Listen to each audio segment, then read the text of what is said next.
Hello everyone, welcome to easy to go education. আমি আহসানুল হক শাকিল। আজ আমি বিজ্ঞান অনুসন্ধানী পাঠ নবম শ্রেণীর অধ্যায় 5 পদার্থের গঠন এই অধ্যায়টি নিয়ে আলোচনা করব।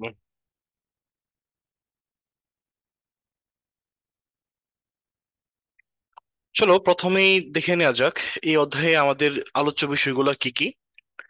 তোমরা দেখতে পাচ্ছ যে প্রথমত আমরা পদার্থের কণাসমূহ নিয়ে আলোচনা করব, বিভিন্ন ধরনের পরমাণুর মডেল, যেমন রাদারফোর্ডের পরমাণু মডেল, বোরের পরমাণু মডেল, এগুলো নিয়ে আলোচনা করব। এছাড়াও পরমাণুর শক্তি স্তরে ইলেকট্রনের বিন্যাস কিভাবে করানো যায় আমরা সেগুলো নিয়েও আলোচনা করব। পারমাণবিক ভর অথবা আপেক্ষিক পারমাণবিক ভর এগুলো কিভাবে নির্ণয় করা যায় সেগুলো নিয়ে আমরা বিস্তারিত কথা বলবো। এরপর আমরা আইসোটোপের শতকরা পরিমাপ থেকে কিভাবে মৌলের আপেক্ষিক ভর নির্ণয় করা যায় এবং মৌলের আপেক্ষিক পারমাণবিক ভর থেকে আপেক্ষিক আণবিক ভর কিভাবে নির্ণয় করা যায় সেগুলো নিয়েও বিস্তারিত আলোচনা করব। সো আর দেরি না করে চলো শুরু করা যাক। তোমরা হয়তো ইতিমধ্যেই জানো যে আমাদের পৃথিবীতে যত ধরনের বস্তু রয়েছে সকল ধরনের বস্তুই কিন্তু তিনটি মৌলিক উপাদানের মাধ্যমে তৈরি হয়েছে। সেগুলো কি কি? সেগুলো হচ্ছে ইলেকট্রন, প্রোটন এবং নিউট্রন। চিত্রে তোমরা যেরকম দেখতে পাচ্ছ, প্রোটন এবং নিউট্রন এই দুইটা আহ, এই দুইটা কণা মূলত হচ্ছে কোনো একটা পরমাণুর কেন্দ্রের দিকে অবস্থান করে। এই চিত্রে যে আহ, মাঝখানে যে এলিমেন্টস গুলো দেখতে পাচ্ছ এগুলো হচ্ছে প্রোটন এবং নিউট্রন। এই সমগ্র পরমাণুর মধ্যে প্রোটন এবং নিউট্রন এগুলো মূলত হচ্ছে এই কোন একটা পরমাণুর কেন্দ্রে একদম অবস্থান করে, আর পরমাণুর বাইরের দিকে অবস্থান করে হচ্ছে ইলেকট্রন। এই ইলেকট্রন এই পরমাণুর নিউক্লিয়াসকে কেন্দ্র করে চারদিকে বিভিন্ন কক্ষপথে আবর্তিত হতে থাকে। এই চ্যাপ্টারে আমরা ইলেকট্রন, প্রোটন এবং নিউট্রন এদের পরমাণুতে কিভাবে অবস্থান করে এবং পরমাণুতে এদের কার কি অবদান বা কোনটার কি কাজ সব নিয়ে আমরা বিস্তারিত আলোচনা করার চেষ্টা করব। তাহলে প্রথমেই চলো দেখে নেওয়া যাক যে ইলেকট্রন কি এবং ইলেকট্রনের বেশ কিছু বৈশিষ্ট্য। আমরা ইতিমধ্যে বলেছি যে ইলেকট্রন হচ্ছে কোনো একটা পরমাণুর যে মৌলিক কণিকাগুলো রয়েছে তার মধ্যে একটি হচ্ছে ইলেকট্রন। এই ইলেকট্রন এর চার্জ রয়েছে, সেই চার্জটা অবশ্যই নেগেটিভ চার্জ। আর এই চার্জের পরিমাণ হচ্ছে -1.602 ইন্টু 10⁻⁻¹৯ বা 10⁻¹৯ কুলম্ব। আর ইলেকট্রনটি যে আবিষ্কার করেছিলেন সর্বপ্রথম ওনার নাম হচ্ছে জে জে থমসন। আর যেহেতু উনি প্রথম এই ইলেকট্রনটি আবিষ্কার করেছেন তো ইলেকট্রনের আবিষ্কারের কৃতিত্ব ওনাকে দেওয়া হয়। আর উনি প্রথম ইলেকট্রনের ভর এবং চার্জ দুইটি নির্ভুলভাবে বের করতে পারছিলেন। আমরা ইলেকট্রনের আরো বেশ কিছু বৈশিষ্ট্য এখানে দেখতে পাচ্ছি। তার মধ্যে প্রথম বৈশিষ্ট্য হচ্ছে যে ইলেকট্রনের ভর। একটি ইলেকট্রনের ভর হলো 9.109 ইন্টু 10⁻31 কেজি, যা একটি প্রোটনের ভরের 1837 গুণ কম। অর্থাৎ আমরা দেখতে পাচ্ছি যে প্রোটনের ভরের তুলনায় ইলেকট্রনের ভর অনেক অনেক কম, যা নগণ্য বললেই চলে। তাই নিউট্রন এবং প্রোটনের তুলনায় ইলেকট্রনের আপেক্ষিক ভর বিবেচনা না করলেও কিন্তু আমাদের কোনো প্রবলেম সাধারণত হয় না, এতই হালকা হয় ইলেকট্রন। আর দ্বিতীয় যে বৈশিষ্ট্য দেখতে পাচ্ছ সেটা হচ্ছে ইলেকট্রনের আপেক্ষিক চার্জ। ইলেকট্রনের আপেক্ষিক চার্জ -1 ধরা হয়, আর ইলেকট্রনকে যখন আমরা প্রকাশ করি তখন স্মল লেটারে আমরা প্রতীক দিয়ে ইলেকট্রনকে প্রকাশ করে থাকি। আমরা ইলেকট্রনগুলো কিভাবে তাদের কক্ষপথে আহ পরিভ্রমণ করে, কোন কক্ষপথে কিভাবে ইলেকট্রন বিরাজ করে, কয়টা করে বিরাজ করে, সেগুলো আমরা এই সামনের কয়েক মিনিট পরেই আমরা হয়তো বা এগুলো নিয়ে আলোচনা করব। এরপর আসে হচ্ছে আরেকটি মৌলিক কণিকা, সেটা হচ্ছে কি, সেটা হচ্ছে প্রোটন। ইলেকট্রন যেমন একটি নেগেটিভ চার্জ ধর্মী মৌলিক কণিকা, প্রোটন হচ্ছে তার উল্টো। প্রোটন হচ্ছে ধনাত্মক চার্জযুক্ত একটি মৌলিক কণিকা। আর এর চার্জ বা আধানের পরিমাণ হচ্ছে +1.602 ইন্টু 10⁻19 কুলম্ব। এই প্রোটন আবিষ্কার করার কৃতিত্ব দেওয়া হয় হচ্ছে আর্নেস্ট রাদারফোর্ডকে। উনি প্রোটনের সম্পর্কে সর্বপ্রথম আহ, সূক্ষ্ম ধারণা দিয়েছিলেন এবং সঠিক ধারণা দিয়েছিলেন। এছাড়া আমরা আরো কিছু বৈশিষ্ট্য এখানে দেখতে পাচ্ছি, সেগুলো তোমরা মনে রাখার চেষ্টা করবে, কারণ এগুলো আসলে বিভিন্ন ক্ষেত্রে এমসিকিউ এবং শর্ট কোয়েশনে খুব বেশি পরিমাণে আসে। তো আমরা ইলেকট্রনের ভর যেরকম দেখে আসছিলাম যে একটি ইলেকট্রনের ভর ছিল 9.109 × 10⁻⁻⁰ আর প্রোটনের ভর ইলেকট্রনের ভরের তুলনায় অনেক বেশি। আর সেটাও সেটাও যদিও খুব নগণ্য একটি সংখ্যা, তারপরেও তুলনামূলকভাবে ইলেকট্রনের ভর থেকে প্রায় 1837 গুণ বেশি হচ্ছে একটি প্রোটনের ভর। আর প্রোটনের ভরটা হলো 1.673 × 10⁻27 কেজি। আমরা যদি একটা হাইড্রোজেন পরমাণুর কথা চিন্তা করি, তোমরা জানো যে হাইড্রোজেন পরমাণুর পারমাণবিক সংখ্যা হচ্ছে 1। অর্থাৎ হাইড্রোজেন পরমাণুতে একটি মাত্র ইলেকট্রন এবং একটি মাত্র প্রোটন রয়েছে। যদি আমরা হাইড্রোজেন পরমাণু থেকে ইলেকট্রনটি সরিয়ে ফেলি, তাহলে আমরা যা পাবো সেটি হচ্ছে একটা প্রোটন। প্রোটনের আপেক্ষিক চার্জ ধরা হয় হচ্ছে +1 এবং আপেক্ষিক ভরও +1 ধরা হয়। আর ইলেকট্রনকে যেমন ই প্রতীক দিয়ে, স্মল লেটারের ই প্রতীক দিয়ে প্রকাশ করা হয় মাত্র বললাম, ঠিক তেমনি প্রোটনকে তার ইংরেজি নামের প্রথম অক্ষর পি, এই স্মল লেটারের পি দিয়ে প্রকাশ করা হয়। প্রোটন ইলেকট্রনের সম্পর্ক নিয়ে আমরা সামনে আরো আলোচনা করবো ইনশাল্লাহ। তো আপাতত আমরা এখন নিউট্রনটা কি এবং নিউটনের বৈশিষ্ট্য সম্পর্কে একটু জেনে আসি। নিউটন 1932 সালে আবিষ্কার করেন বিজ্ঞানী জেমস চ্যাডউইক। আর এই তিনটি কণিকার মধ্যে শুধুমাত্র নিউট্রনেরই কোনো নির্দিষ্ট চার্জ নেই। ইলেকট্রনের চার্জ যেরকম -1 ধরা হয়, প্রোটনের চার্জ যেরকম +1 ধরা হয়, নিউট্রনের কোনো নির্দিষ্ট চার্জ নেই। কারণ কি? কারণ হচ্ছে ইলেকট্রন এবং প্রোটন একে অপরের চার্জকে মিনিমাইজ করে ফেলে, যার কারণে নিউট্রনের নিজস্ব কোনো চার্জ থাকে না। আমরা শুধুমাত্র হাইড্রোজেন পরমাণু ছাড়া আর বাকি যত ধরনের পরমাণু দেখতে পাই বা পরমাণু পৃথিবীতে এক্সিস্ট করে, সব ধরনের পরমাণুরই কিন্তু নিউট্রন রয়েছে। নিউট্রন দুইটি একটি মৌলের দুটি ভিন্ন আইসোটোপের ভর তার নিজ নিজ নিউক্লিয়াসে অবস্থিত নিউট্রনের সংখ্যার পার্থক্যের কারণে ভিন্ন হয়। অর্থাৎ কোন একটা মৌলের একাধিক আইসোটোপ থাকলে তার নিউট্রন সংখ্যা কিন্তু ভিন্ন হতে পারে। এই নিউট্রন সংখ্যা ভিন্নের জন্য আইসোটোপ গুলো ভিন্ন ভিন্ন হয়ে থাকে।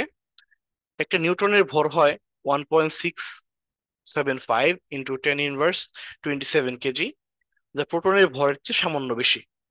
তাহলে তোমাদের যদি কখনো কোনো কোশ্চেন করা হয় যে পরমাণুর যে মৌলিক কণিকাগুলো রয়েছে তার মধ্যে সবচেয়ে সবচেয়ে ভারী কণিকা কোনটি, সেক্ষেত্রে কিন্তু আমাদের উত্তর দিতে হবে যে নিউট্রন। আর এরপরে দ্বিতীয় সবচেয়ে ভারী মৌলিক উপাদানগুলো কোন, মৌলিক উপাদানটি হচ্ছে প্রোটন, এবং সবচেয়ে হালকা উপাদানটি হচ্ছে কোনটি, সেটি হচ্ছে অবশ্যই ইলেকট্রন। নিউট্রনের আপেক্ষিক আধান বা চার্জ 0 এবং আপেক্ষিক ভর 1 ধরা হয়।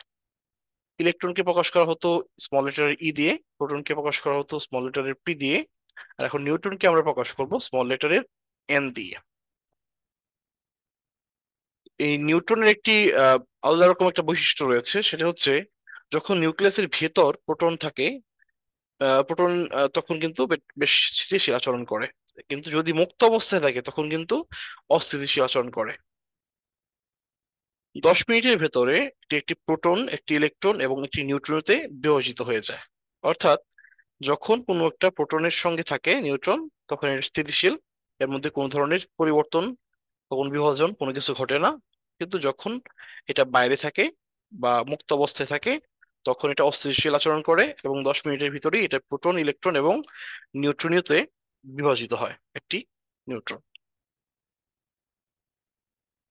আশা করছি তোমরা ইলেকট্রন, প্রোটন এবং নিউট্রনের ব্যাপারে একটু বিস্তারিত ধারণা পেয়েছো।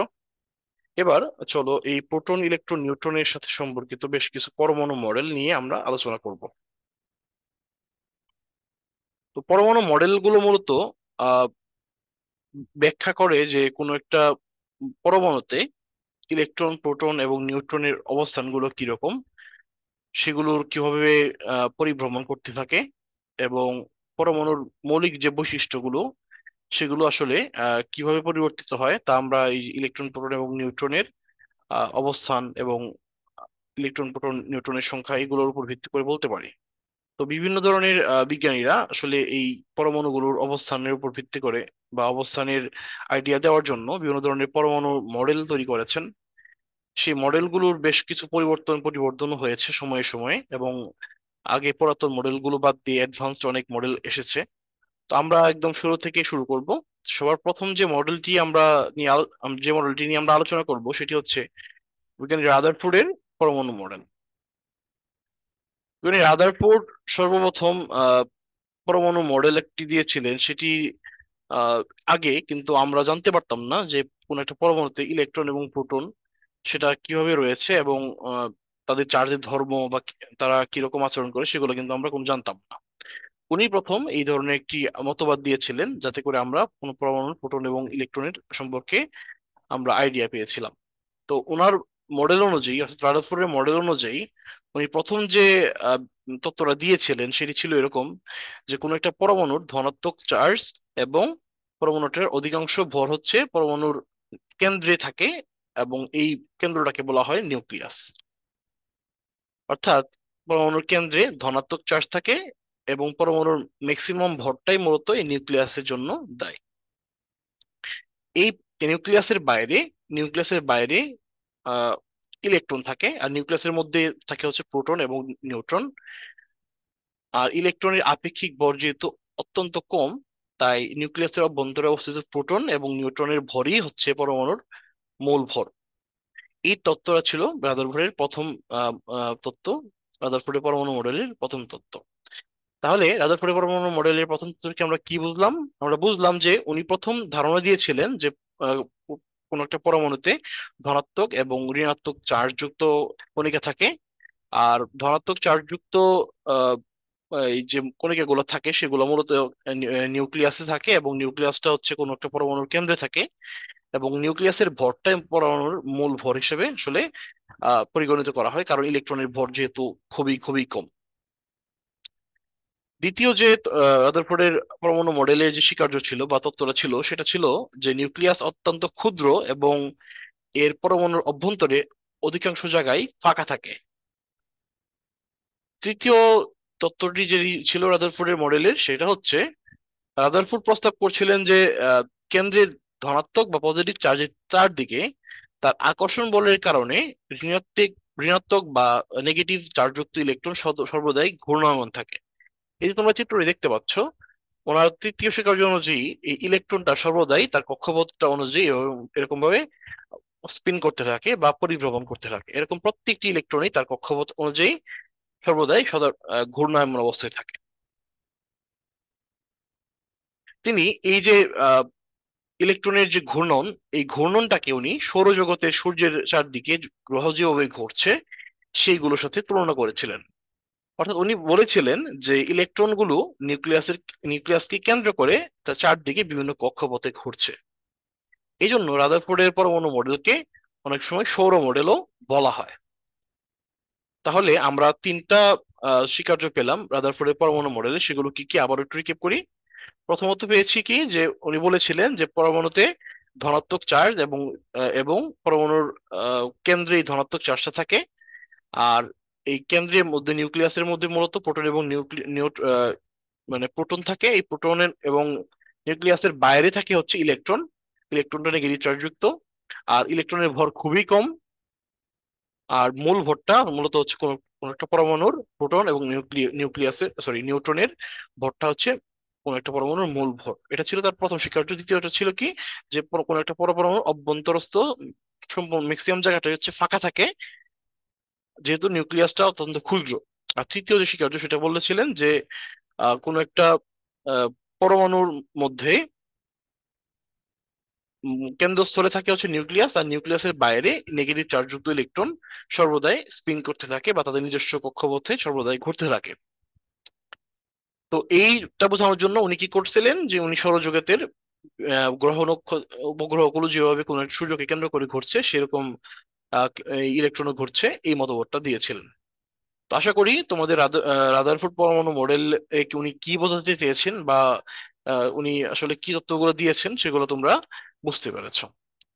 যদিও রাদারফোর্ড সর্বপ্রথম উনি এই মডেলগুলো দিয়ে পরমাণুগুলোর অবস্থান ব্যাখ্যা, পরমাণুর যে উপাদানগুলো কণিকাগুলো সেগুলোর অবস্থান উনি বোঝাতে চেষ্টা করেছেন, কিন্তু ওনার মডেলে অনেক সীমাবদ্ধতা ছিল। তো ওনার মডেলের যে সীমাবদ্ধতা তার মধ্যে আমি উল্লেখযোগ্য তিনটা সীমাবদ্ধতা এখানে আলোচনা করব। তো রাদারফোর্ড কিন্তু বলেছিলেন যে পরমাণু সমূহ আহ, পরমাণু সমূহের বাইরে যে ইলেকট্রন গুলো থাকে, সেই ইলেকট্রন গুলো সর্বদাই ঘূর্ণায়মান অবস্থায় থাকে, নিউক্লিয়াসকে কেন্দ্র করে চারদিকে ঘুরতে থাকে। কিন্তু বিজ্ঞানী ম্যাক্সওয়েল তার তড়িৎচুম্বকীয় তত্ত্বে বলেছিলেন যদি কোনো কোনো চার্জযুক্ত ইলেকট্রন বৃত্তাকার পথে ঘুরে, তাহলে তা ক্রমাগত শক্তি বিকিরণ করবে। আর শক্তি বিকিরণ করে ক্রমাগত তার শক্তি যেহেতু হারাবে, এজন্য তার ব্যাসার্ধ ক্রমাগত কমতে থাকবে। এভাবে ব্যাসার্ধ কমতে কমতে এবং শক্তি হারাতে হারাতে একসময় ওই নেগেটিভ চার্জযুক্ত ইলেকট্রন একসময় এই কেন্দ্রে পতিত হবে। এবং এই অনুযায়ী বোঝা যাচ্ছে যে এই মডেলটা কি একসময় ফুরিয়ে যাবে, মানে শেষ হয়ে যাবে। সেই অনুযায়ী বোঝা যাচ্ছে যে রাদারফোর্ডের পরমাণু মডেল কখনো স্থায়ী হয় না। যদি আমরা ম্যাক্সওয়েলের তড়িৎচুম্বকীয় তত্ত্বটা আমরা মেনে নিই, তাহলে সেই অনুযায়ী কি হচ্ছে, যে রাদারফোর্ডের যে দাবিটা সেটা কিন্তু মিথ্যা হয়ে যাচ্ছে, অর্থাৎ রাদারফোর্ডের মডেলটা এক্সিস্টই করতেছে না আর। কারণ ইলেকট্রনটা একসময় একসময় ঘুরতে ঘুরতে শক্তি হারাতে হারাতে নিউক্লিয়াসে পতিত হবে।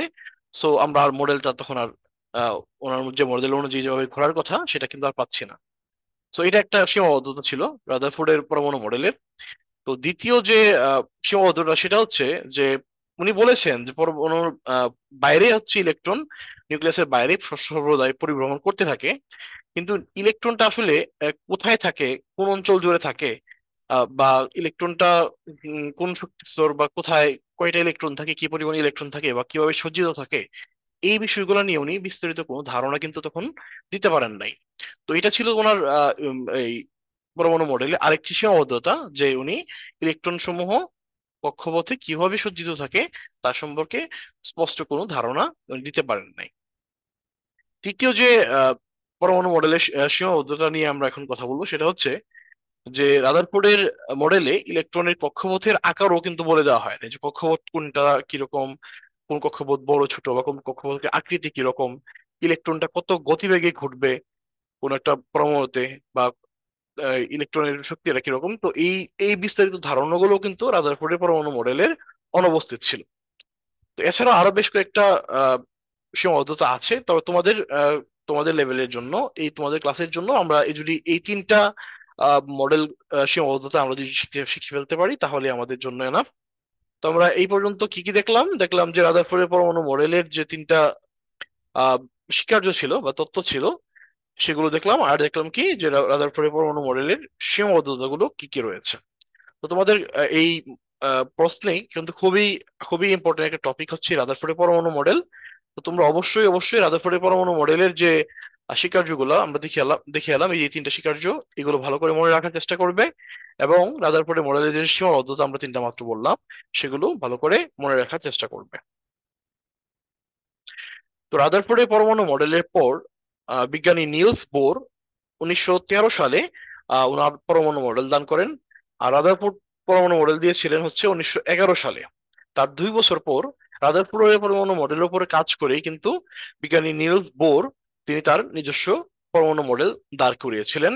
এখন আমরা এই নিলস বোরের পরমাণু মডেল নিয়ে বিস্তারিত জানার চেষ্টা করব।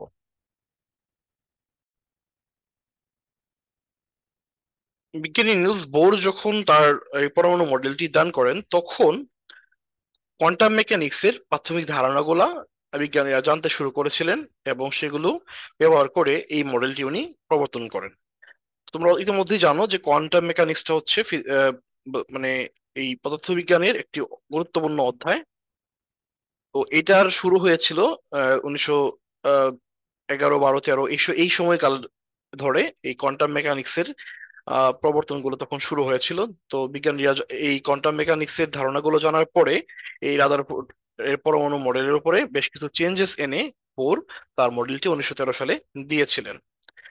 তোমরা দেখতে পাচ্ছ ডান পাশে যে একটি চিত্র, এই চিত্র এই চিত্র থেকে আমরা বোরের পরমাণু মডেলের ধারণা পেতে পারি। তো প্রথম যে বোরের যে পরমাণু মডেল, তার প্রথম যে বৈশিষ্ট্য সেটি হচ্ছে পরমাণুতে থাকা ইলেকট্রনগুলো নিউক্লিয়াসের কেন্দ্র করে ইচ্ছা মতো যে কোনো কক্ষপথে ঘুরতে পারে না। শুধু নির্দিষ্ট ব্যাসার্ধের কতগুলো অনুমোদিত বৃত্তাকার কক্ষপথে ঘুরে। এই স্থিতিশীল কক্ষপথে ঘোরার সময় ইলেকট্রনগুলো কোনো শক্তি শোষণ বা বিকিরণ করে না। অর্থাৎ আমরা যে রাদারফোর্ডের মডেলের যে সীমাবদ্ধতা দেখেছিলাম, যে উনি কোনো কক্ষপথের ব্যাপারে বিস্তারিত ব্যাখ্যা দেন নাই, যে কোন কক্ষপথে কিভাবে ঘুরে না ঘুরে তার ব্যাখ্যা দেন নাই। তো নিলস বোর এই ক্ষেত্রে উনি নিজে আহ, যে তথ্য দিলেন তার মধ্যে বলে দিয়েছেন যে কোনো ইলেকট্রন ইচ্ছে মতো যে কোনো কক্ষপথে কিন্তু ঘুরতে পারবে না, সে তার ইলেকট্রন গুলো যে কক্ষপথ ধরে ঘুরবে সেগুলো কিন্তু নির্দিষ্ট ব্যাসার্ধের হবে এবং অনুমোদিত বৃত্তাকার কক্ষপথ অনুযায়ী সেটা ঘুরবে।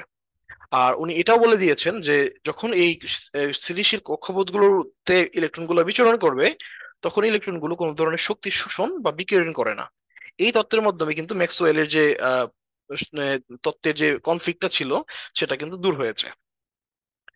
এরপর বিজ্ঞানী নিলস বোরের যে দ্বিতীয় বৈশিষ্ট্য দিয়েছিলেন তার মডেলে, সেটা হচ্ছে যে এই এই যে ইলেকট্রনের কক্ষপথের কথা আমরা বলছি সেগুলোকে আসলে একটা সংখ্যা দিয়ে প্রকাশ করা হয়, সাধারণত এন দিয়ে ইলেকট্রন সংখ্যা কক্ষপথ গুলোকে প্রকাশ করা হয়। এই এন এর মান 1 2 3 4 5 এভাবে আহ, কোন পরমাণুর আকার অনুযায়ী এন এর মান কম বেশি হতে পারে। এই যে কক্ষপথের কথা বলা হলো রাদারফোর্ডের মডেলে, সরি, বোরের মডেলে, সেই মডেলে কক্ষপথগুলোর নাম দেওয়া হয়েছিল, যেমন কে, এল, এম, এন শেল। এই প্রথম যে আমরা কক্ষপথটা দেখতে পাচ্ছি এটাকে কে শেল বা কে কক্ষপথ, এরপরে N shell, sorry L shell, এরপর এম শেল এবং এন শেল, এইভাবে উনি কক্ষপথগুলোর নামকরণ করেছিলেন। এই যে কক্ষপথ, এগুলোকে শক্তি স্তরও কিন্তু বলা হয়।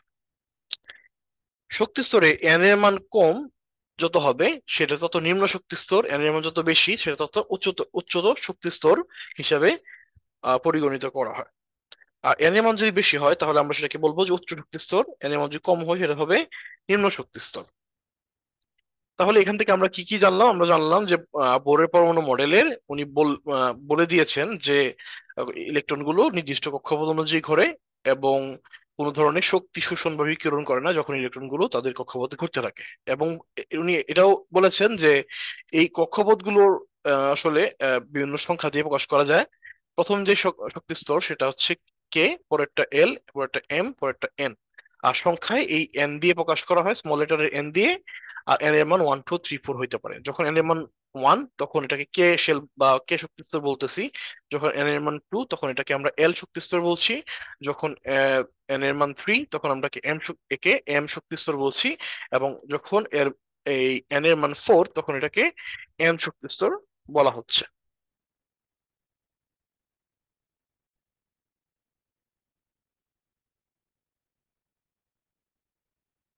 তো বোরের পরমাণু মডেলের যে তৃতীয় যে বৈশিষ্ট্যটা রয়েছে সেটা হচ্ছে, উনি বলেছেন যে কোনো প্রধান শক্তি স্তরে যখন ইলেকট্রন ঘুরতে থাকে তখন কোনো শক্তি শোষণ বা বিকিরণ হয় না।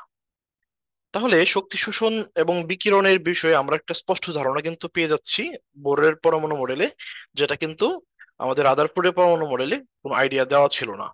তো যখন আমাদের রাদারফোর্ড এবং বোরের মডেলের পার্থক্যগুলো আমাকে যদি কখনো কোশ্চেন করা হয় কোনো একটা প্রশ্নে, তখন কিন্তু আমাদেরকে এভাবে আনসার করতে হবে যে রাদারফোর্ডের মডেলে এই কক্ষপথের সংখ্যা নিয়েও কোনো আইডিয়া স্পষ্ট করে দেওয়া হয় নাই, এবং শক্তি স্তর, শক্তি শোষণ বা বিকিরণের কোনো আইডিয়াও কিন্তু রাদারফোর্ডের পরমাণুতে মডেলে দেওয়া হয় নাই, যেটা বোরের পরমাণু মডেলে দেওয়া হয়েছে। এখন আমরা আলোচনা করি যে 3 নম্বর যে বৈশিষ্ট্যটা সেটা হচ্ছে যে প্রধান শক্তি স্তরে যখন ইলেকট্রন গুলো ঘুরে তখন কিন্তু কোনো শক্তি শোষণ বা বিকিরণ হয় না। আমরা বরং এই কোনো একটা পরমাণুর মধ্যে বাইরে থেকে যখন শক্তি প্রদান করি তখন সেই পরমাণুর ইলেকট্রন সেই সেই শক্তিটা শোষণ করে সে নিম্ন শক্তি স্তর থেকে উচ্চ শক্তি স্তরে গমন করে। আবার যখন কোনো একটা ইলেকট্রন উচ্চ শক্তি স্তরে থেকে নিম্ন শক্তি স্তরে যায় তখন কিন্তু শক্তির বিকিরণ করে। আমরা এই বিকিরিত শক্তির পরিমাণকে ডেল ই দিয়ে প্রকাশ করতে পারি। এখানে একটা ত্রিভুজের মতো তোমরা সাইন দেখতে পাচ্ছ, এটাকে বলা হয় ডেল। এটি মূলত দুইটি শক্তি স্তরের মধ্যে যে শক্তির পার্থক্য সেটা আসলে প্রকাশ করে। তো এই ধারণাটা তোমরা ক্লিয়ার করতে হলে আরেকবার তোমরা চিত্রের দিকে লক্ষ্য করো।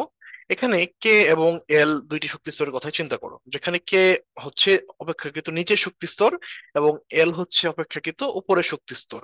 তখন ধরে নাও যে একটা ইলেকট্রন কে শক্তি স্তরে দিয়ে ঘুরছে। এখন এই কে শক্তি স্তর থেকে সে ইলেকট্রনটি মানে এই পরমাণু থেকে বাইরে থেকে শক্তি প্রয়োগ করা হলো বা এখানে তাপ প্রয়োগ করা হলো। তো মূলত শক্তি প্রয়োগ করার ফলে এখানকার যে ইলেকট্রনটা সে এই কক্ষপথ থেকে এল কক্ষপথে যেতে পারে। এক্ষেত্রে শক্তির কিন্তু শোষণ ঘটছে। আবার ধরে নাও যে কোনো একটি ইলেকট্রন যখন এই এল শক্তি স্তরে ঘূর্ণায়মান অবস্থায় ছিল, সে যদি কে শক্তি স্তরে আসতে চায় সেক্ষেত্রে কিন্তু তাকে শক্তির বিকিরণ করতে হবে। অর্থাৎ উপরের শক্তি স্তরে গেলে শক্তি শোষণ ঘটবে এবং নিচের শক্তি স্তরে গেলে শক্তির বিকিরণ ঘটবে। তো এই কতটুকু শক্তি শোষণ হবে আবার কতটুকু শক্তি বিকিরণ হবে সেটা কিন্তু আমরা বুঝতে পারি হচ্ছে এই del E is equal to E2 - E1 which is equal to H V, এই সূত্র থেকে। এখানে মূলত দুই শক্তি স্তরের মধ্যে শক্তির যে পার্থক্য সেটি বোঝানো হচ্ছে E2 - E1 দিয়ে। আর এখানে del E is equal to আমরা পাচ্ছি এইচ ভি। এই এইচ হলো প্লাঙ্কের ধ্রুবক, যার মান হচ্ছে 6.626 × 10⁻³ metre square K G per second. আর এখানে ভি হলো নির্গত বা শোষিত ইলেকট্রোম্যাগনেটিক বিকিরণের ফ্রিকোয়েন্সি। এক্ষেত্রে যখন শক্তি উৎস সরিয়ে নেওয়া হয় তখন ইলেকট্রনগুলি যে শক্তি শোষণ করে উচ্চ শক্তি স্তরে গমন করেছিল, ঠিক সমপরিমাণ শক্তি বিকিরণ করে আবার নিম্ন শক্তি স্তরে ফিরে আসে। আর আমরা এই বিকিরিত শক্তিগুলোকে কিন্তু বর্ণালী হিসেবে দেখতে পাই। বিজ্ঞানী নিলস বোর 1922 সালে তার এই মতবাদের জন্য বা তার এই তত্ত্বের জন্য তিনি নোবেল পুরস্কার লাভ করেন। মূলত তিনি রাদারফোর্ডের নিউক্লিয় পরমাণু মডেলের কোয়ান্টাম তত্ত্ব প্রয়োগ করেন এবং কোয়ান্টাম তত্ত্বের বৈপ্লবিক প্রসারণ ঘটিয়ে পরমাণুর বর্ণালী ব্যাখ্যা করেন। পরমাণু মডেলে তিনি রাদারফোর্ডের পরমাণু মডেলের প্রধান যে ত্রুটিগুলো রয়েছিল সেই ত্রুটিগুলোর স্থায়ী অস্তিত্ব সহ অন্যান্য যে ত্রুটিগুলো ছিল সেগুলো কিন্তু দূর করার চেষ্টা করেছিলেন, এবং তিনি এই সমস্যাগুলো সমাধানের ক্ষেত্রে আহ কোয়ান্টাম তত্ত্ব প্রয়োগ করেছিলেন।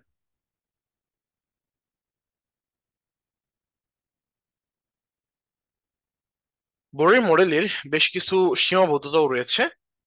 এর অনেক বেশি পরিমাণ সাফল্য থাকার ফলেও আহ, কিছু সীমাবদ্ধতা আমরা লক্ষ্য করতে পারি। তার মধ্যে আমি কয়েকটি সীমাবদ্ধতার কথা বলবো, তোমাদের শুধুমাত্র এই কয়েকটি সীমাবদ্ধতা জানলেই তোমাদের জন্য এনাফ। তার মধ্যে প্রথম যে সীমাবদ্ধতা সেটা হচ্ছে বোর পরমাণু মডেল শুধুমাত্র এক ইলেকট্রন বিশিষ্ট হাইড্রোজেন পরমাণুর বর্ণালী শুধুমাত্র ব্যাখ্যা করতে পেরেছিলেন, কিন্তু তিনি একাধিক ইলেকট্রন বিশিষ্ট পরমাণু যেগুলো রয়েছে সেগুলোর ক্ষেত্রে উনি হাইড্রোজেনের মতো অন্যান্য মৌলের ক্ষেত্রে বর্ণালী ব্যাখ্যা করতে পারেননি। এছাড়াও তিনি এই মডেল অনুসারে ইলেকট্রনের এক শক্তি স্তর থেকে অন্য শক্তি স্তরে যাওয়ার সময় যে বর্ণালীতে একটি করে রেখা তৈরি হওয়ার কথা, কিন্তু বাস্তবে উচ্চ শক্তি সম্পন্ন বর্ণালী বীক্ষণ যন্ত্রের সাহায্যে পরীক্ষা করলে দেখা যায় প্রতিটি রেখা আবার একাধিক সূক্ষ্ম রেখায় বিভক্ত হয়ে পড়ে। এই সূক্ষ্ম রেখায় বিভক্ত হয়ে পড়ার ব্যাখ্যা কিন্তু বোর তার মডেলে ঠিকমতো দিতে পারেননি। এছাড়াও বোরের মডেল হাইজেনবার্গের অনিশ্চয়তা নীতির পরিপন্থী।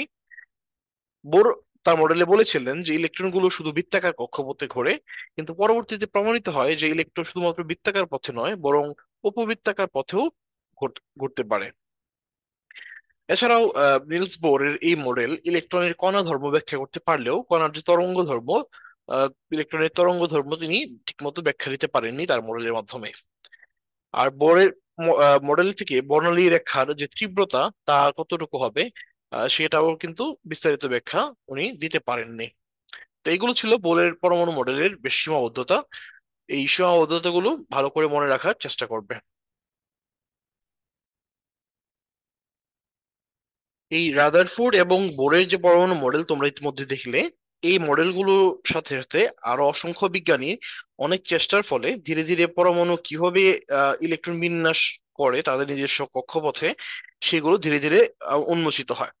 তো এর মধ্যে বেশ কিছু জটিল বিষয় থাকার কারণে এবং কোয়ান্টাম মেকানিক্স এর কিছু তথ্য থাকার কারণে আমরা কিভাবে ইলেকট্রন বিন্যাসগুলো আহ বিন্যস্ত থাকে, ইলেকট্রনগুলো কক্ষপথে বিন্যস্ত থাকে তার বিস্তারিত ব্যাখ্যা আমরা তোমাদেরকে দিব না, কারণ এগুলো আসলে একটু হায়ার লেভেলের পড়াশোনার বিষয়। আমরা শুধুমাত্র তোমাদেরকে এখন দেখাবো যে কিভাবে মূলত কোন নিয়মের মাধ্যমে আমরা ইলেকট্রন বিন্যাস করতে পারি। তাহলে চলো দেখে নিই যে আমরা পরমাণুতে ইলেকট্রন বিন্যাস কিভাবে করতে পারি। আমরা ইতিমধ্যে বলেছি যে বোরের যে পরমাণু মডেল, সেই পরমাণু মডেলে উনি বলেছিলেন যে ইলেকট্রনগুলো বিভিন্ন শক্তি স্তরে থাকে এবং এই শক্তি স্তরগুলোকে আমরা এন দ্বারা প্রকাশ করি। এই এন এর মান আমরা দেখে এসেছিলাম যে 1 2 3 4 এরকম ক্রমান্বয়ে অনেকগুলো সংখ্যা হতে পারে।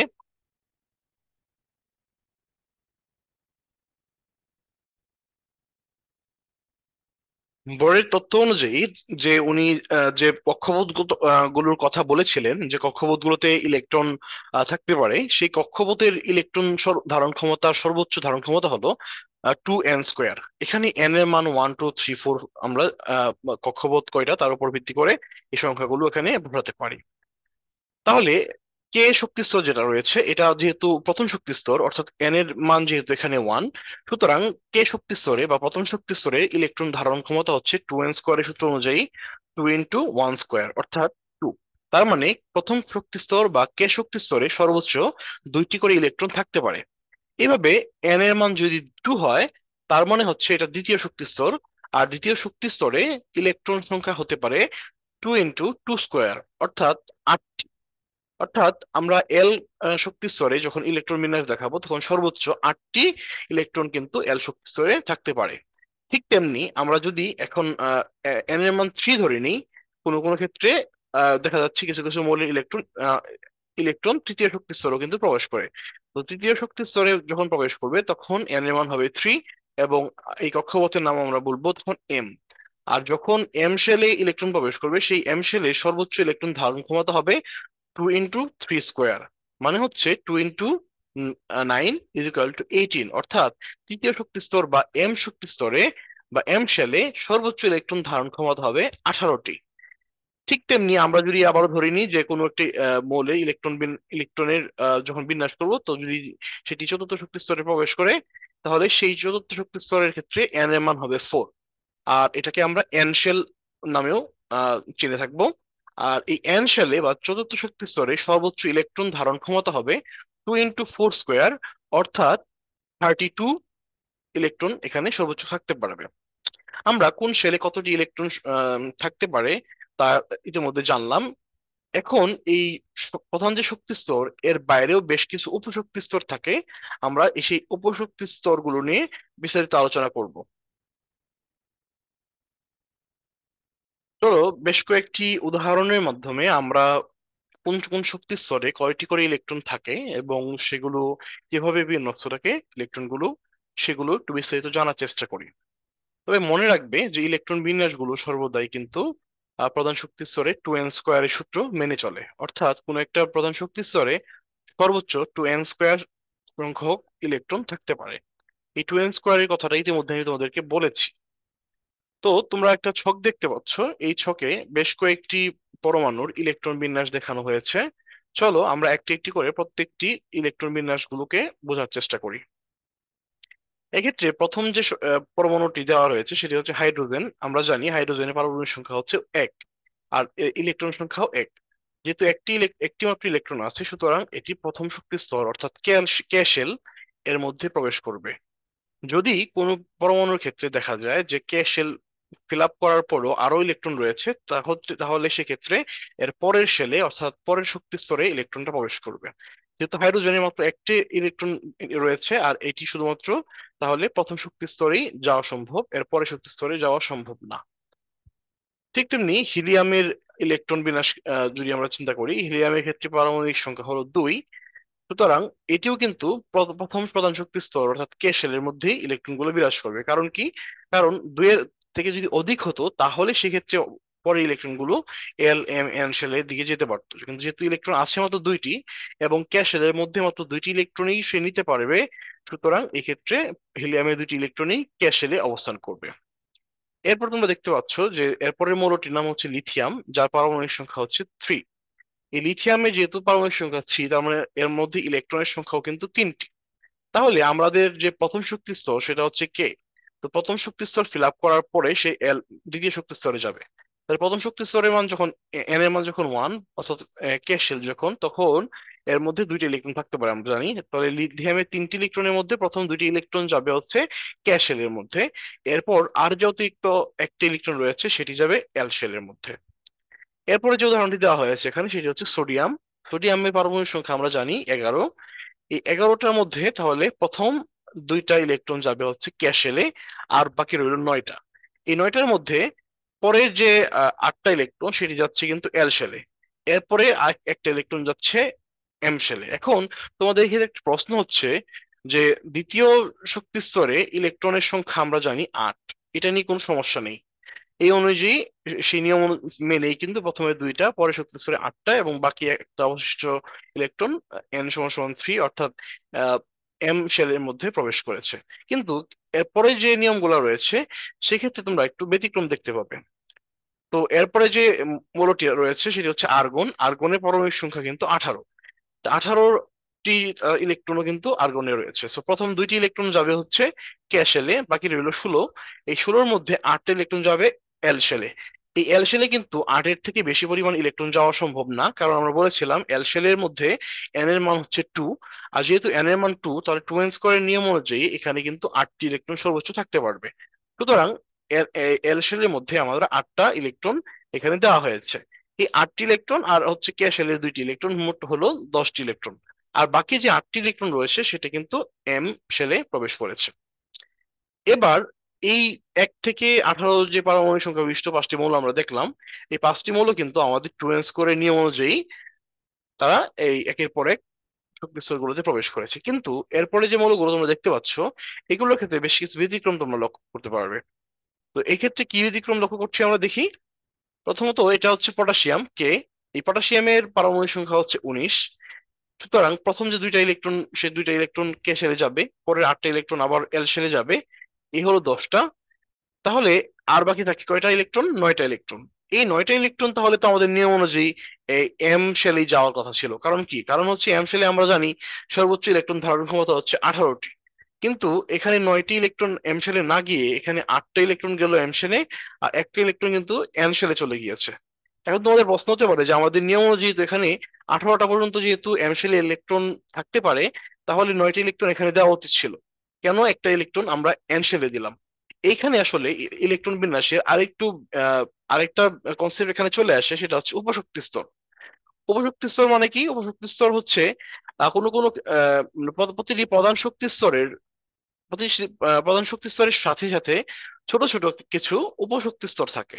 সেই উপশক্তি স্তর গুলো যখন আমরা বিস্তারিত আলোচনা করব, তখন তোমরা দেখতে পাবে যে কেন কিছু কিছু ক্ষেত্রে যে ইলেকট্রন গুলো আগের শেল ফিল আপ না করে কেন পরের শক্তি স্তরে আগে চলে যায়। তো যখন আমরা এটা জানবো, ও শক্তি স্তরের ধারণাগুলো পরিষ্কার ভাবে জানবো, তখন বুঝতে পারবো যে এম শেল ফিল আপ না করে কিছু কিছু ইলেকট্রন আগে কিন্তু এন শেলে চলে যেতে পারে। তো এই 20 থেকে বাকি যে মৌলগুলো রয়েছে এখানে জিঙ্ক পর্যন্ত, প্রত্যেকটি ক্ষেত্রে কিন্তু দেখো যে প্রথম শক্তি স্তরে 2টি, দ্বিতীয় শক্তি স্তরে 8টি, তবে তৃতীয় শক্তি স্তরে দেখা যায় যে ফিল আপ না হয়ে চতুর্থ শক্তি স্তরে 2টা ইলেকট্রন কিন্তু চলে গিয়েছে। তো আমরা এই ধারণাগুলো পরিষ্কারভাবে বোঝার জন্য আমরা এখন উপশক্তি স্তর নিয়ে কথা বলবো। এই উপশক্তি স্তরের ধারণাগুলা ভালো করে বোঝার জন্য আমাদের অনেক সময় প্রয়োজন। সুতরাং আজকে ক্লাসে আমরা এটা নিয়ে আলোচনা করব না। ইনশাল্লাহ এর পরবর্তী পার্টে, অর্থাৎ এই চ্যাপ্টারের যে দ্বিতীয় অংশে আলোচনা, সেখানে আমরা বিস্তারিত হবে কিভাবে ইলেকট্রন উপশক্তি স্তরের ইলেকট্রন গুলো বিন্যস্ত থাকে সেগুলো নিয়ে বিস্তারিত আলোচনা করতে পারবো। তো আজকে আলোচনা এই পর্যন্তই। তবে শেষ করার আগে চলো দেখে নিই তোমাদের পাঠ্য বইয়ের আলোচনা থেকে যে আমরা আজকে কি কি টপিক শেষ করলাম এবং টপিকগুলোকে একটু রিপিট করে আসি। তো প্রথমত আমরা পরমাণুর কণা সমূহের সাথে তোমার পরিচিত হয়েছিলাম এই অধ্যায়ে। আমরা জানি যে পরমাণুর কণা সমূহে তিন ধরনের, মূলত তিনটা মৌলিক কণিকা রয়েছে, সেগুলো হচ্ছে ইলেকট্রন, প্রোটন এবং নিউট্রন। এরপর আমরা ইলেকট্রন, প্রোটন এবং নিউট্রনের প্রত্যেকটি আলাদা আলাদা করে বৈশিষ্ট্য শিখে এসেছি। এক্ষেত্রে ইলেকট্রনের ক্ষেত্রে তোমরা অবশ্যই ইলেকট্রনের যে ভর সেটি মনে রাখবে, এবং এর যে চার্জ -1.6 02 ইন্টু 10⁻19 কুলম্ব, এটাও মনে রাখার চেষ্টা করবে। এখানে আরেকটি গুরুত্বপূর্ণ প্রশ্ন হচ্ছে যে ইলেকট্রন যে প্রোটনের ভরের 1837 গুণ কম, সেটা মনে রাখতে হবে। অর্থাৎ ইলেকট্রনের ভর খুবই কম, আমরা এই সংখ্যা থেকে বুঝতে পারি।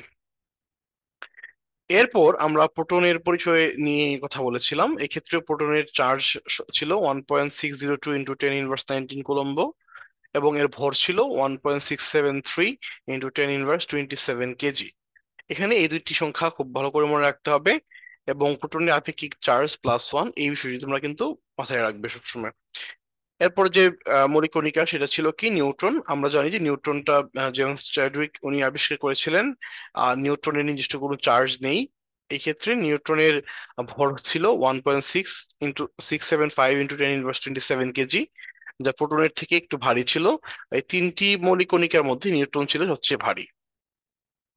এরপর আমরা পরমাণুর বিভিন্ন মডেল দেখেছিলাম। তার মধ্যে প্রথম যে মডেলটা দেখেছি সেটা হচ্ছে রাদারফোর্ডের পরমাণু মডেল। এই পরমাণু মডেলে তিনটি মূলত তত্ত্ব ছিল বা তিনটি স্বীকার্য ছিল রাদারফোর্ডের মডেলে। সেগুলো কি কি? সেগুলোর প্রথমটি ছিল যে পরমাণুর ধনাত্মক চার্জ এবং অধিকাংশ ভর পরমাণুর কেন্দ্রে পুঞ্জীভূত যে নিউক্লিয়াসটা আছে সেটার মধ্যেই থাকে। অর্থাৎ নিউক্লিয়াসটাই কোনো পরমাণুর বেশিরভাগ ভরই বহন করে।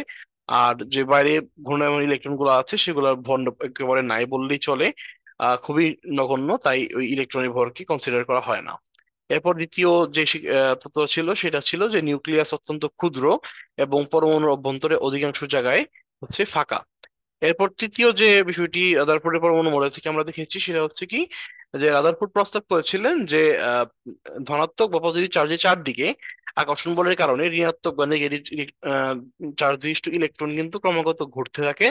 এবং এই ইলেকট্রনের ঘূর্ণনকে উনি সৌরজগতের বিভিন্ন গ্রহ যেরকম সূর্যকে কেন্দ্র করে ঘুরছে তার সাথে তুলনা করেছিলেন। এই জন্য রাদারফোর্ডের মডেলকে কিন্তু সৌর মডেল বা সোলার সিস্টেম মডেল ও বলা হয়। আর যেহেতু রাদারফোর্ড সর্বপ্রথম নিউক্লিয়াসের ধারণা প্রবর্তন করেছিলেন, তাই এই নিউক্লিয়াস এই মডেলটাকে কিন্তু নিউক্লিয়ার মডেলও বলা হয়। সো তোমাদের এখানে কোশ্চেন আসতে পারে যে নিউক্লিয়ার মডেল বলা হয় কোন মডেলকে। এটা মনে রাখবে যে রাদারফোর্ডের মডেলকে কিন্তু নিউক্লিয়ার মডেল বলা হয়, আবার রাদারফোর্ডের মডেলকে কিন্তু সোলার সিস্টেম মডেলও বলা হয়। আর এখানে একটা জিনিস মনে রাখতে হবে যেটা তোমাদের বইয়ে উল্লেখ করা নেই, রাদারফোর্ড তার যে মডেল এটা দিয়েছিলেন 1911 সালে। এরপর রাদারফোর্ডে আমরা বেশ কিছু সীমাবদ্ধতা দেখেছি এই মডেলের। সেই সীমাবদ্ধতার মধ্যে একটা ছিল কি, রাদারফোর্ড বলেছিলেন যে চারদিকে ইলেকট্রন গুলো নিউক্লিয়াসের চারদিকে আকর্ষণ শক্তির কারণে ঘুরতে থাকে। কিন্তু ম্যাক্সওয়েলের যে তত্ত্ব সেইটা অনুযায়ী ছিল, ম্যাক্সওয়েল বলেছিলেন যে যদি এরকম কোনো একটা চার্জ কোনো একটা পজিটিভ চার্জকে কেন্দ্র করে ঘুরতে থাকে তাহলে সে ক্রমাগত শক্তি হারিয়ে একসময় নিউক্লিয়াসে পতিত হয়ে ওই যে ইলেকট্রনটা সেটা কিন্তু একসময় আর আর থাকবে না, অর্থাৎ ওই পরমাণুটার অস্তিত্ব বিলীন হয়ে যাবে। তো সেই তত্ত্ব অনুযায়ী কিন্তু রাদারফোর্ডের পরমাণু মডেলের মধ্যে বেশি কিছু সীমাবদ্ধতা খুঁজে পাওয়া গিয়েছিল। এরপর আমরা দেখেছিলাম যে 1913 সালে নিলস বোর রাদারফোর্ডের যে মডেলটা তার উপর বেশ কিছু পরিবর্তন করে তার নিজস্ব একটি মডেল দিয়েছিলেন। আর উনি কোয়ান্টাম মেকানিক্সের প্রাথমিক ধারণাগুলো ব্যবহার করে এই বোরের মডেলটা উনি প্রবর্তন করেছিলেন। আর এই বোরের মডেল অনুযায়ী আমরা দেখেছিলাম যে পরমাণু চারদিকে বা নিউক্লিয়াসের চারদিকে বেশ কিছু কক্ষপথ ইলেকট্রন গুলো বিচরণ করে। সেই যে অঞ্চল জুড়ে বিচরণ করে সেগুলোকে উনি বলেছিলেন যে একটা প্রধান কক্ষপথ। এই কক্ষপথগুলো 1 2 3 4 5 এভাবে ক্রমান্বয়ে বাড়তে থাকে এবং নিচের কক্ষপথের তুলনায় উপরের কক্ষপথগুলোর শক্তি একটু তুলনামূলকভাবে বেশি। নিচের কক্ষপথ থেকে যখন উপরের কক্ষপথে কোনো ইলেকট্রন যাবে তখন শক্তি শোষণ করবে, আর যখন উপরের কক্ষপথ থেকে নিচের কক্ষপথে আসবে তখন ইলেকট্রন গুলো শক্তির বিকিরণ করবে। এবং এই শোষণ বিকিরণের সময় কিন্তু বিভিন্ন ধরনের বর্ণালী দেখা যাবে। আর রাদারফোর্ডের এই যে আহ, সীমাবদ্ধতা সেগুলোর মধ্যে আরেকটা সীমাবদ্ধতা ছিল যে রাদারফোর্ড কিন্তু তার মডেলে বলেন নাই যে পরমাণু সমূহ কি কোন কক্ষপথে ঘুরে, ইলেকট্রন গুলো কোথায় কোন কক্ষপথে ঘুরে, বা কোন অনুমোদিত বৃত্তাকার কক্ষপথে ঘুরে না কি ধরনের কক্ষপথে ঘুরে, সেগুলো কিন্তু বিস্তারিত ব্যাখ্যা দেওয়া ছিল না। নিলস বোর এই ব্যাখ্যা করে দিয়েছিলেন। এরপরে কিন্তু আমরা দেখেছি যে উনি এই কক্ষপথের মানগুলাকে 1 2 3 4 এভাবে ধরে নিয়েছিলেন, যেটা হচ্ছে এন এর মান। আর এই প্রত্যেকটা কক্ষপথের উনি বেশ কয়েকটি নাম দিয়েছিলেন, KLMN। এন সমান সমান 1 হলে সেটাকে কে শেল, এন সমান সমান 2 হলে সেটাকে এল শেল, এন সমান সমান 3 হলে সেটাকে এম শেল, এবং এন সমান সমান 4 হলে সেটাকে এন শেল হিসেবে উনি নামকরণ করেছিলেন। আর রাদারফোর্ডের বোরের মডেলের সর্বশেষ যে বিষয়টি আমরা এই বই থেকে দেখেছিলাম সেটা হচ্ছে যে বিকিরিত শক্তি পরিমাপ করার জন্য উনি del E is equal to E2 - E1 which is equal to HV এই সূত্রটি প্রবর্তন করেছিলেন। এখানে এইচ হচ্ছে কি ম্যাক্স প্লাঙ্কের ধ্রুবক, আর ভি হচ্ছে ইলেকট্রো ম্যাগনেটিক বিকিরণের যে ফ্রিকোয়েন্সি, সেই ফ্রিকোয়েন্সি হচ্ছে এখানে ভি। এই যে মডেল, ওই মডেলের মাধ্যমে মূলত নিলস বোর হাইড্রোজেন হাইড্রোজেন পরমাণুর যে আলোক বর্ণালী বা পারমাণবিক বর্ণালী দেখা যায় সেটা বিস্তারিতভাবে উনি ব্যাখ্যা করতে পেরেছিলেন। এরপরে বোরের পরমাণুর মডেল বেশ কয়েকটা সীমাবদ্ধতা আমরা আলোচনা করেছি। তোমরা এই সীমাবদ্ধতার মধ্যে তোমাদের বইয়ে যে কয়েকটা সীমাবদ্ধতা দেওয়া আছে শুধুমাত্র সেগুলো শিখলেই তোমাদের জন্য এনাফ হয়ে যাবে। এরপরে আমরা পরমাণুতে কিভাবে ইলেকট্রন বিন্যাস হয়, এই প্রত্যেকটা শেলে 2n স্কোয়ারের সংখ্যক সর্বোচ্চ ইলেকট্রন থাকতে পারে সেটা আমরা দেখে এসেছি। সেই অনুযায়ী কে শেলের মধ্যে 2টি, এল শেলের মধ্যে হচ্ছে 8টি, এম শেলে 18টি এবং এন শেলে 32টি ইলেকট্রন সর্বোচ্চ থাকতে পারে। এবং সেগুলোর কয়েকটা উদাহরণ আমরা দেখেছিলাম। এবং এই উদাহরণ থেকে বেশ কিছু আহ, বেশ কয়েকটি ব্যতিক্রম খুঁজে পেয়েছি। সেই ব্যতিক্রমগুলো কারণ হচ্ছে উপশক্তি স্তর, যেটা আমরা পরের ক্লাসগুলোতে আলোচনা করব। আজকের মতো আমাদের আলোচনা এখানেই শেষ হচ্ছে। দেখা হচ্ছে পরবর্তী ভিডিওতে। Till then, take care and bye by.